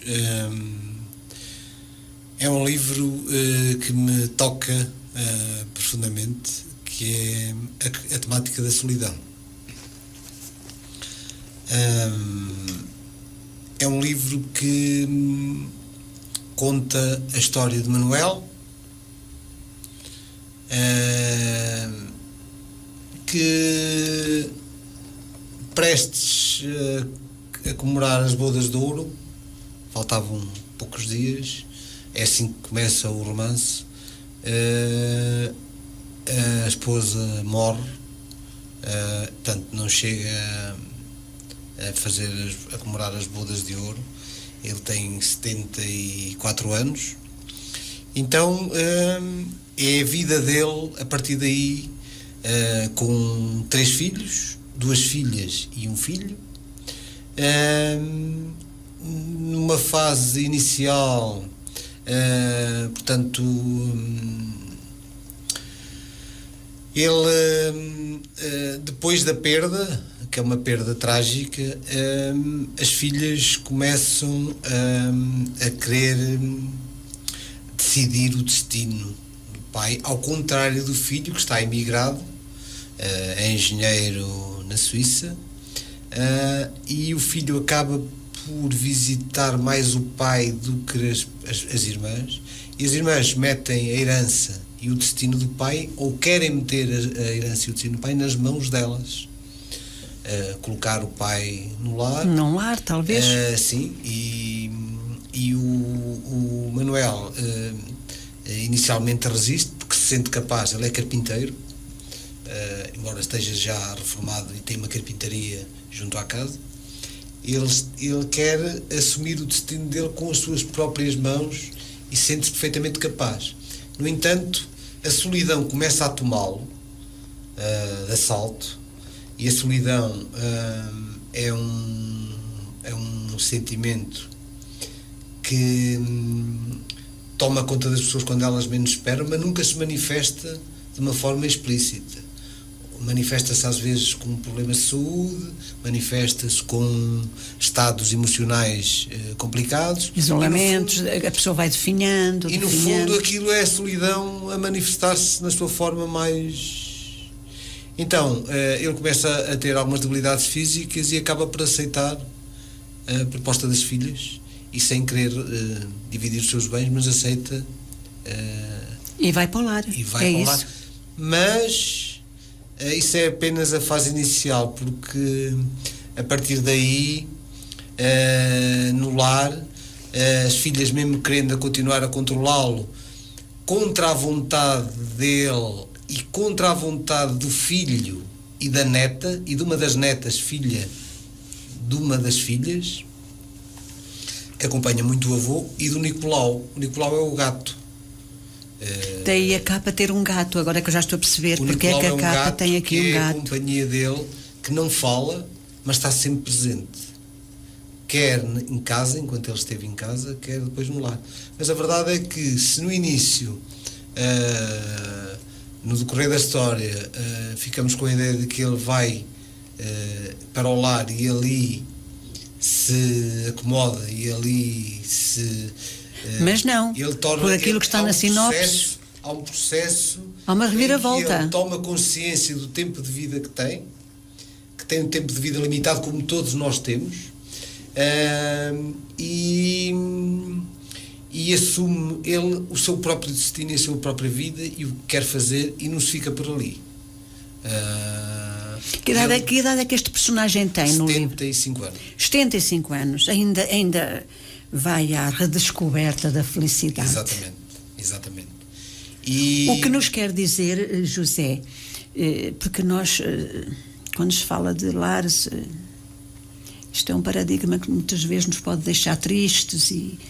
Tudo é relativo. Mas aqui, isto é um bom exemplo disso, não é? Porque o Manuel foi para... É Manuel, não é? É. Foi para o lar, mas, no entanto, foi redescobrir a felicidade dele, não é? E foi para o lar e não se ficou por ali. Ele depois acabou por sair do lar. Não se ficou no lar, ele foi... É muito enigmático este José Rodrigues, ele não quer dizer... Dá muita volta. Não quer dizer se o Manuel ficou no lar ou não, mas por este último parágrafo, surpreendentemente, aquilo que seria o fim transforma-se no início de uma grande etapa na sua vida. Portanto, o fim que seria no lar, entre novos sentimentos, novas pessoas e novos lugares.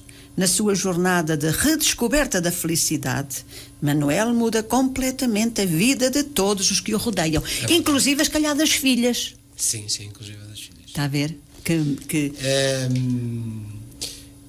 Na verdade... Porque a vida é maior que a dor. Eu agora peguei aqui no que está na sinopse, não é? A vida é maior que a dor. Este senhor Manuel podia ter momentos de muita solidão, de muito isolamento, mas a vida deu-lhe tempo para ele ainda redescobrir a felicidade. Este livro deve ser não, é. Não, porque depois da perda, portanto, eu digo na sinopse que o coração é maior que a perda, porque a vida é maior que a dor. E de facto a consciência de que o nosso tempo de vida é limitado e que na realidade temos que nos contentar com o tempo que nos é dado, porque na verdade temos que nos contentar com o tempo que nos é dado, seja ele qual for, mas porque na verdade não temos outro. É este o tempo que temos, é este o tempo José, que mas temos que viver. nós sabemos que este Manuel teve a coragem de dar uma reviravolta à vida dele, teve força e coragem. Mas nós sabemos que há muitas pessoas que, tal como o José dizia há pouco e muito bem, se acomodam. Vamos ver se eu consigo trazer para cima. Estou sim, boa noite. Boa noite, é Ludovina. Olá, minha querida. Já sei o que é que a Ludovina quer. Quer os livros do José Rodrigues. Quero esse livro desse senhor, retenha-me, por favor, não me deixe fazer. Qual o tempo nos teus olhos, Ludovina? O que vem agora, este que ele vai editar, sim. É o tempo nos teus olhos. Sim, desse senhor, este assunto de solidão e de idade, isso entra cá dentro. É verdade, minha querida, é verdade. Olha, Ludovina, vamos fazer assim. A Ludovina pede amizade ao José Rodrigues. Sim. E depois o José dá-lhe o seu endereço e o José, a Ludovina faz como faz para toda a gente, faz a transferência e depois o José Rodrigues manda-lhe o livro. Sim, pode ser, José? Pode, perfeitamente. Pode, então eu vou fazer isso. Vai à minha página e pede a amizade ao José Rodrigues, porque está lá, não é? Sim. E depois... Este livro, de facto, e são como aqueles que a Ludovina gosta, 342 páginas. Mas, minha querida, este livro a Ludovina vai lê-lo em 2 dias. Depois falo com o José, porque ele tem, como a Ludovina está a ouvir, o Rio de Esmeralda e voltar a ti. Isto é um assunto, sobretudo estes assuntos da solidão e da idade e dos lares, e são coisas que mexem comigo, sabe? É a poetisa Ludovina que está a falar. Eu vivi essa história. Eu vivi, minha mãe teve 16 anos no lar, e eu vivi esse drama e essa situação, e pronto. Isso mexe cá dentro, entra cá dentro. Mas Ludovina, veja que este Manuel foi para o lar, mas redescobriu a felicidade dele. Deu a volta. Deu a volta. Deu a volta. Ela descobriu e deu a volta. Minha querida... muito obrigada. Peço desculpa por interromper. Pede desculpa nada, é sempre bem vinda, por amor de Deus, é sempre bem-vinda. E agora consegui puxá-la para aqui, para a mesa, porque há pouco ligaram, mas não consegui. A conversa está tão boa, o programa está de tal maneira que... O programa está bom, que bom. É porque isto deve-se ao José, não é? Isto deve-se ao José. Muito obrigado. Como vê, estou a deixá-lo falar. Aliás, já sabem como eu faço. O programa está magnífico. Pronto, os seus programas são sempre bons. Oh, minha querida, muito obrida. Muito obrigada. Muito obrigada, Ludovina. Obrigada e um beijinho. Muito obrigada. Beijinhos, Ludovina. Obrigada. E foi a poetisa Ludovina Dias, que nos ouve em Lisboa, em Camarate. Uma poetisa que é a poetisa da saudade, e ela viveu, de facto, um caso muito parecido com este que tem aqui no seu livro de Esmeralda. Portanto, o José vai ter um pedido de amizade da Ludovina e depois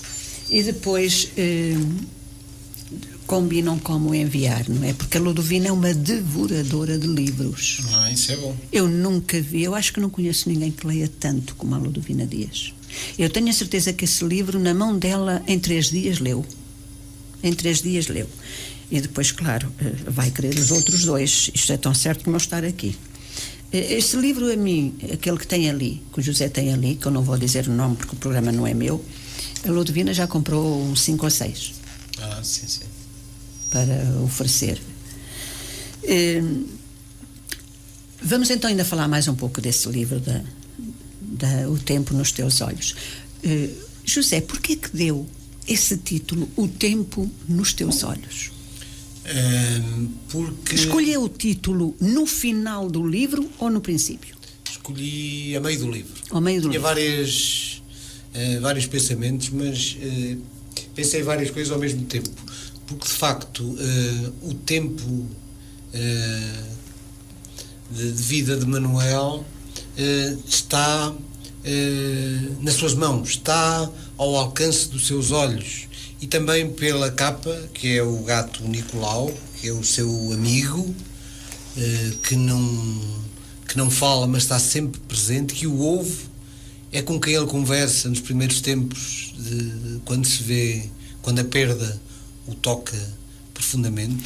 O José escolheu esse animal, o gato, porque tem vivências e tem conhecimento que o gato é um animal muito afetuoso ao dono, porque eu sei, porque já tive 13 e agora tenho menos, mas é um animal que ele sente quando os donos estão tristes. E o gato, o Nicolau, acompanha o seu dono Manuel desde sempre, desde o início. Ele sempre e ele tem longos monólogos, conversas muito longas, a fazer uma retrospectiva da sua vida, conta ao Nicolau os melhores tempos da sua vida, conta aquilo que o marcou, mas a partir de determinada altura é o próprio gato que dá conta da transformação que ele começa a sofrer.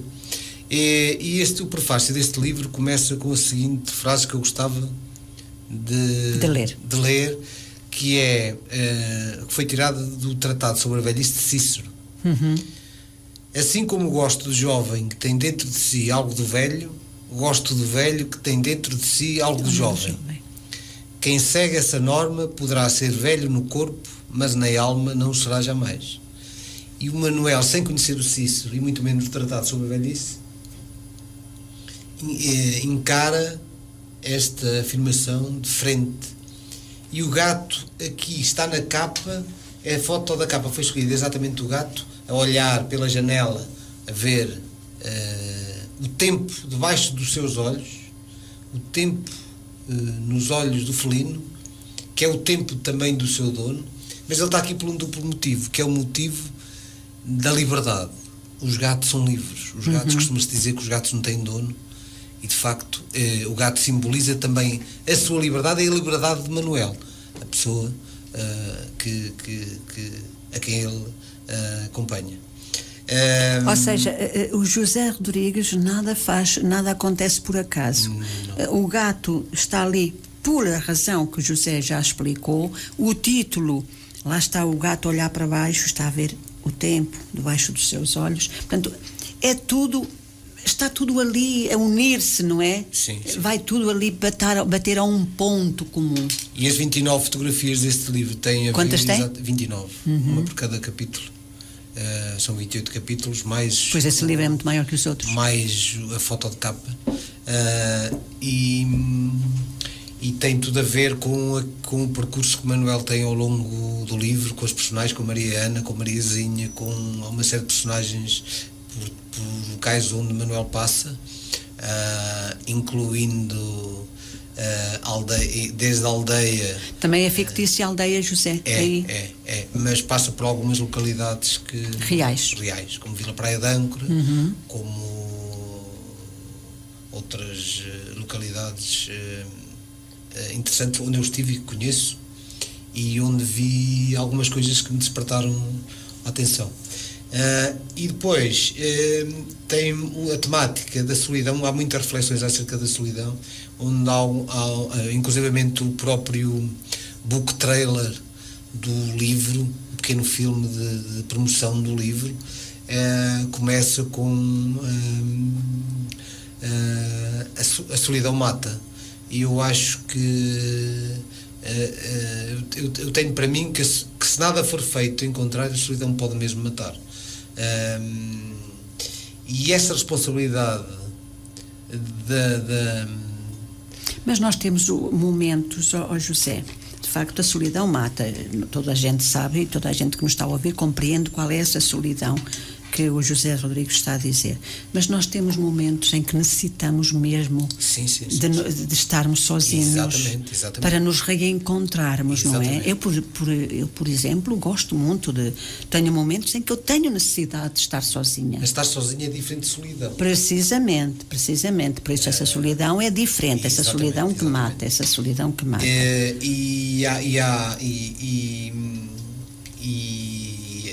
A história que envolve toda a história tem a ver mais uma vez com pessoas, com a ligação entre as pessoas, com a amizade, com o amor, com a busca da felicidade e com uma ligação entre gerações mais novas e gerações mais velhas, ao ponto de o livro tocar em 3 gerações dos pais, dos filhos, dos netos, e que têm visões completamente diferentes acerca da forma de estar, da forma de viver, e é um livro que acho que nos faz refletir acerca sobre a da atualidade. Era isso que eu ia vida. Também dizer hoje, José Rodrigues. Aliás, não só esse, qualquer um dos seus romances, apesar de serem romances fictícios, não é? São romances, mas há sempre ali muitos pedaços da realidade e da atualidade de hoje, não é? Porque estas temáticas dos lares, dos pais, dos filhos que muitas vezes até abandonam os pais, infelizmente nós encontramos no dia a dia e na nossa atualidade. A problemática da perda é muito...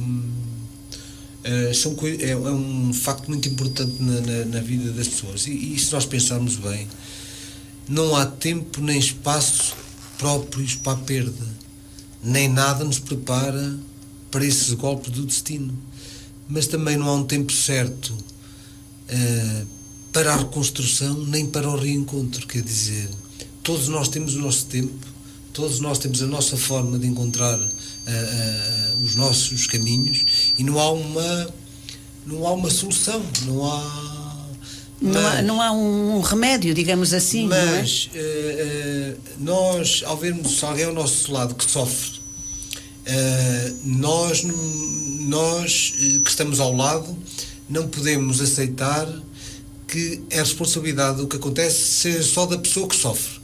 A responsabilidade é de todos. É de todos, precisamente. Nós temos responsabilidade pela pessoa que está ao nosso lado e que sofre. É verdade. E não podemos sacudir as mãos e dizer, desenrasca-te, resolve. Não é assim. Quer dizer, eu acho que ver alguém, as filhas, por simplesmente numa fase inicial, entenderam que a pessoa, neste caso o pai, a partir, portanto, partindo do princípio daquilo que lhe aconteceu, teria a obrigação de entregar o seu destino nas mãos dela. Precisamente. Como se alguém tivesse não... esse direito de tomar o destino, seja de quem for. Quer dizer, e depois o pai passaria a fazer aquilo que elas muito bem seria um pau mandado, não é? Incluindo a parte material. É verdade. Portanto, mas lá está, José, voltamos ao mesmo. Infelizmente isso acontece na atualidade. Sim. Os seus livros são romances, mas romances que se encaixam muito na realidade atual em que vivemos. Sim. Infelizmente assim é. Falando de feiras, porque o José também vai muito às feiras, não é? Com os seus livros. Estive mais recente, estive na feira do livro da Figueira da Foz. Foi um convite que me deu imenso gosto, porque estive no meio de alguns escritores recentes. Eu fui escritor residente, portanto os meus livros estiveram lá desde o início até o fim da feira. Estive lá 2 noites com uma sessão com 2 sessões de autógrafos, tertúlias, e tive a fazer alguns autógrafos, tive a conversar com algumas pessoas que apareceram para conversar acerca dos livros, e estive também já no ano passado estive na Feira do Livro de Lisboa, que é extraordinária. E tive a felicidade este ano tive a felicidade de ficar entre escritores como o Luís Sepúlveda, o Richard Zimmler. Que maravilha. E foi uma experiência única, extraordinária. É evidente, nem me passa pela cabeça ter as filas que eles tinham para os autógrafos. Sim. Mas ajudou pelo facto de estar no meio deles. Precisamente. As pessoas também, já que estamos aqui, vamos ver ali, não é? Sim. Foi muito bom. Foi um dia extraordinário. Estive lá um dia inteiro, desde aquilo que abriu, acho que às 3 da tarde até às tantas. E já no ano passado também lá tinha estado. E gostava de ir até lá também, em princípio sairá o meu novo livro. Quando é que está a pensar que saia o novo? O livro está pronto. Porque nós já vimos isso há pouco, que o José a escrever romances é um vestivilhas, não é? Para quem trabalha durante o dia e escreve durante a noite 3 romances em tão pouco tempo. Da minha parte está pronto praticamente. Já tem nome? Ainda não. Mas também é romance. Já tenho algumas ideias, e vamos escolher o título. Estou à espera também de conversar com a Sara. E volta a ser a Sara a fazer o prefácio. Sim. É engraçado, é fiel à Sara e as fotografias, e ao seu prefácio. Já estamos a escolher as fotografias.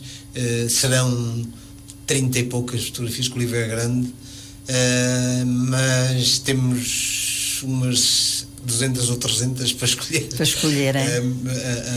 Está a pensar a lançar quando? Não sei bem, talvez para o início do ano de 2020, uma vez já estamos muito próximos. Depois avise-me, está bem, que desta vez o meu primo Luís Chaves bem me pediu, mas eu nessa altura estava de facto ocupada. Mas depois estamos próximos do final do ano, os outros saíram sempre no final do ano, próximo do Natal. Este ano não sei se pois já vi que eu estive ali a ver a ficha técnica, e de facto aparecem quase todos no final do ano. Eu ia até junho, minha rotina de escrita, agora sai o livro e eu até março, abril não escrevo nada. José, agora falei no Luís, ia chamá-lo Luís. José, quanto tempo demorou a escrever esse romance? Sensivelmente meio ano. Rápido, muito rápido. Mais ou menos meio ano. Tenho noites em que escrevo imensas páginas, tenho noites em que não escrevo nada. Tem noites com certeza em que está mais inspirado e as ideias fluem muito mais, com muito mais rapidez, não é? Tem outras noites em que diz assim, não, hoje não dá, nunca lhe aconteceu. Pois, quando não apetece. Precisamente, não se senta para escrever. Depende do estado de espírito, é como tudo na vida. É verdade. E como isto é uma coisa que eu gosto de fazer e não faço por obrigação, torna-se muito mais interessante. Precisamente. Portanto, o estilo literário mesmo do José é o romance. É o romance. Nós estamos precisamente na reta final. É uma conversa muito, muito agradável que passou no ápice, porque quando eu tenho à minha frente pessoas assim, que as conversas fluem como as cerejas, já estou, como dizia a nossa querida Ludovina, está a ser um programa muito interessante, mas isso deve-se não a mim, mas sim às pessoas que eu tenho aqui. Mas ainda tenho tempo para lhe fazer algumas perguntinhas, e uma delas é: a sua maior virtude, José? Eu tenho mais defeitos que virtudes. Mas já lá vamos. Eu primeiro quero saber virtude. Eu acho que a minha maior virtude é gostar de pessoas. Muito bem. Gosta do toque das pessoas. O toque, isto é, estar em contacto com elas, de as sentir, de as ver. É o homem de afetos, de abraços. Sim, procurei estar sempre junto de pessoas. E no dia em que eu me vir privado de pessoas que gosto, de quem gosto, e continua a reunir-se com os seus amigos. Olha, hoje vamos a tal lado, vamos jantar, vamos. Continua. A minha família e os amigos fazem parte da minha vida. Sem isso, perde o sentido. Sem isso não havia razão de existir, não é? Perde o sentido. O seu maior defeito? O meu maior defeito é ser teimoso. Às vezes também há certas alturas em que é uma qualidade. Sim, muitas vezes a teimosia pode nos levar para o certo, não é? Para o certo. Mas é teimoso em que aspecto? Quando acredito numa coisa, luto até ao fim, dificilmente o conseguem fazer mudar de ideias. Que não consigo, de facto, mas acho que tenho alguma razoabilidade nisso, que tem a ver com a experiência. Muito bem. Que tem a ver com a experiência. E eu tenho que acreditar naquilo que faço. Tudo o que eu faço tenho que acreditar. Se não acredito, não faço. Dificilmente faço. Arrumado ou desarrumado? Desorganizado ou organizado? Não, sou relativamente organizado. Não exagerado, mas sou relativamente organizado em termos de ideias. Na prática, nem sempre sou tão organizado como deveria ser. Em termos profissionais, em conjunto com o meu sócio e amigo Fernando, lideramos uma equipa grande, com cerca de 40 pessoas, na área das empresas, e tenho muito orgulho na equipa que tenho, e ajudam-me a fazer com que o trabalho se torne também um prazer, uma constante fonte de felicidade. Um prazer, precisamente. Agora, respostas rápidas sobre uma palavra que eu lanço: solidão. Péssimo. Emoções. Bom. Escrita. Maravilhosa. Mundo.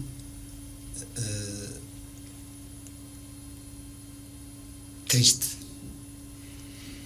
É verdade. Mudança. Importante. Sonhos. Muitos. Amor. Muito. José, foi um prazer tê-lo aqui comigo. Muito obrigada por estar neste programa. Obrigado, eu. O Silêncio das Pedras. E daqui para o futuro não me vou separar mais da sua escrita, não é? E assim que está desse lado, eu agradeço com muito carinho o facto de estarem a fazer-nos companhia durante estas 2 horas de emoções fortes. Tivemos connosco o escritor José Rodrigues, um escritor que, para adquirirem os seus livros, como é que vão fazer? Os meus livros estão disponíveis em praticamente todas as cidades do país. Se não for de imediato, na rede Bertrand, podem pedir e em poucos dias têm o acesso aos livros. Agora, nas maiores livrarias estão acessíveis, e não hesitem em contactar-me na minha página, no Facebook ou do Instagram. Basta meter hashtag José Rodrigues Autor. Encontram a minha página de Facebook, onde me podem mandar uma mensagem. Eu envio muitos livros por correio autografados. E sintam-se sempre à vontade prometo que respondo a todas as mensagens, como respondo sempre. Posso não responder na hora, mas respondo a todas as mensagens, e tenham-se sempre à vontade para me contactar. Sou o próprio que respondo, apesar de termos milhares de seguidores. Há páginas onde não é a própria pessoa que responde, mas eu respondo. Não há ninguém que a gerir as minhas páginas, sou eu que faço essa gestão e sinto sempre à vontade para dizerem o que muito bem entenderem, bem ou mal. Muito bem. O feedback, não é, que seja sincero. Exatamente. E foi assim o Silêncio das Pedras, hoje com José Rodrigues dos Santos e as suas palavras, os seus romances. Fiquem bem, fiquem com Deus. De mim um grande abraço do tamanho do mundo e até de hoje a 15 dias, se Deus quiser. Boa noite.